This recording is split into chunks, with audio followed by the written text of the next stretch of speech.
Fan speed తగ్గిపోవడంతో ఉక్కపోత పెరిగిపోయిందేమో. వైసీపీ నుంచి ఒక్కొక్కరుగా బయటకు వచ్చేస్తున్నారు. రాజ్యసభలో హై స్పీడ్ చూపిద్దామనుకున్న అధినేతకు వరుస షాక్లు ఇస్తున్నారు. అయిన వారు అనుచరులు అక్కున చేర్చుకుంటారని భావించిన వారు వరుసగా బై బై అంటున్నారు. ఇక మిగిలిన వారు అదే దారిన వెళ్దామనే ఆలోచనలో ఉన్నారట. ఇంతకీ మిగిలేదెవరు?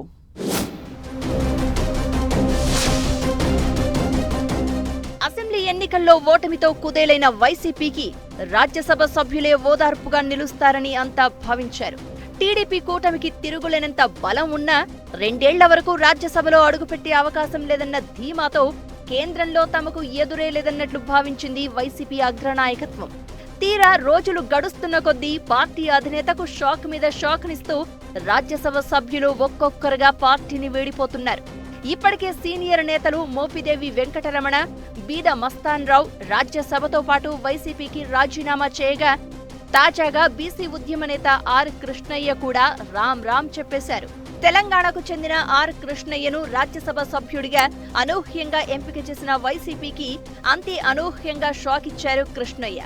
మోపిదేవి, బీద మస్తాన్ రావు పార్టీకి రాజీనామా చేసిన సందర్భంలో ఆర్ కృష్ణయ్య కూడా అదే ఆలోచనలో ఉన్నారని ఊహాగానాలు వినిపిస్తే తాను పార్టీ మారేది లేదని మీడియా ముఖంగా ప్రకటించిన కృష్ణయ్య ఇప్పుడు ఎవరికీ ఒక్క మాట కూడా చెప్పకుండా రాజీనామా చేయడం వైసీపీలో కలకలం రేపుతోంది. ఇక కృష్ణయ్య రూటులో ఇంకెందరూ పార్టీని వీడతారు అనే చర్చ ఎక్కువగా జరుగుతోంది. ప్రస్తుతం వైసీపీకి 8 మంది రాజ్యసభ సభ్యులు మిగలగా వీరిలోనూ కొందరు పార్టీ మారే అవకాశాలు ఉన్నాయనే ప్రచారం మరోసారి ఊపందుకుంది.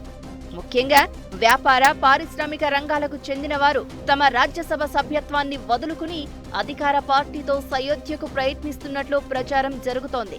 ప్రస్తుతం వైసీపీ రాజ్యసభ సభ్యుల్లో అధినేత జగన్ బాబాయ్ వైవి సుబ్బారెడ్డితో పాటు పార్టీ ప్రధాన కార్యదర్శి వి విజయసాయిరెడ్డి, ఆళ్ల అయోధ్యరామిరెడ్డి, పరిమళ్ నత్వాని, నిరంజన్ రెడ్డి, రఘురామిరెడ్డి, గొల్ల బాబురావు, పిల్లి సుభాష్ చంద్రబోస్ ఉన్నారు.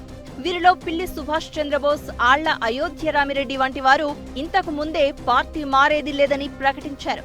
అయితే ఆర్ కృష్ణయ్య కూడా ఇదే మాట చెప్పి రాజీనామా చేయడంతో మిగిలిన ఎంపీల్లో ఎవరిని నమ్మాలో ఎవరిని నమ్మకూడదో తెలియని పరిస్థితి నెలకొంది అంటున్నారు.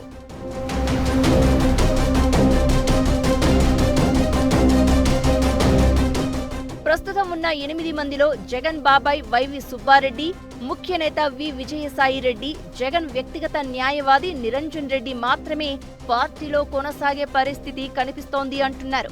రిలయన్స్ ఇండస్ట్రీస్ కి చెందిన పరిమళ్ నత్వాని టెక్నికల్ గా వైసీపీ రాజ్యసభ సభ్యుడే అయినప్పటికీ పార్టీతో ఆయనకు ఎలాంటి సంబంధం లేదంటున్నారు. అవసరం అనుకుంటే ఆయన బీజేపీ గూటికి చేరిపోవడం పెద్ద విషయమేమీ కాదంటున్నారు. ఇక గొల్ల బాబురావు తీరు ఎప్పటి నుంచో సందేహాస్పదంగా ఉందంటున్నారు. రాయలసీమకు చెందిన మేడ రఘురామిరెడ్డి, పారిశ్రామికవేత్త అయోధ్యరామిరెడ్డి వ్యాపారాల రీత్యా బీజేపీతో సన్నిహితంగా మెలగాల్సి ఉంటుందనే ప్రచారం ఉంది.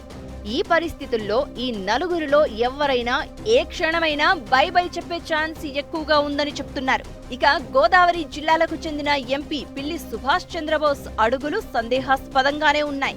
ఆయన కూడా పార్టీ మారను అని గతంలో ప్రకటించారు. కృష్ణయ్య టాటా చెప్పిన తర్వాత బోస్ భవిష్యత్ కార్యాచరణపైన ఆసక్తికర చర్చ జరుగుతోంది. గోదావరి జిల్లాల్లో ఓ ప్రధాన సామాజిక వర్గానికి చెందిన బోస్ అధికారిక కూటమి వైపు చూస్తున్నట్లు చాలా రోజులుగా ప్రచారం ఉంది.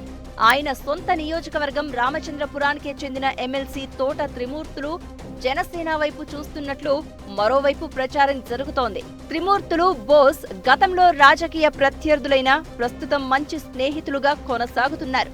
దీంతో ఇద్దరూ కలిపి పార్టీకి షాక్నిస్తారా లేక ఎవరో ఒకరే వెళ్లిపోతారా అనేది చర్చనీయాంశంగా మారింది. ఇలా వైసీపీలో మిగిలిన 8 మందిలో 5గురిపై అనేక అనుమానాలు వ్యక్తమవుతున్నాయి. పార్టీపై అభిమానం ఉన్నా అవసరాల రీత్యా వైదొలగాల్సిన పరిస్థితిని కొందరు ఎదుర్కొంటూ ఉండగా, ఢిల్లీలో పనిలేని పోస్టులో ఉండే కన్నా ఆ పదవిని అధికార పార్టీకి అప్పగించి మేలు పొందడం మంచిదనే ఆలోచనలో మరికొందరు ఉన్నట్లు చెప్తున్నారు. మొత్తానికి వరుస పరిణామాలతో వైసీపీలో గందరగోళం కొనసాగుతోంది అంటున్నారు. ఈ వలసకు ఎక్కడ బ్రేక్ పడుతుందనేది ప్రస్తుతం సస్పెన్స్ గా మారింది.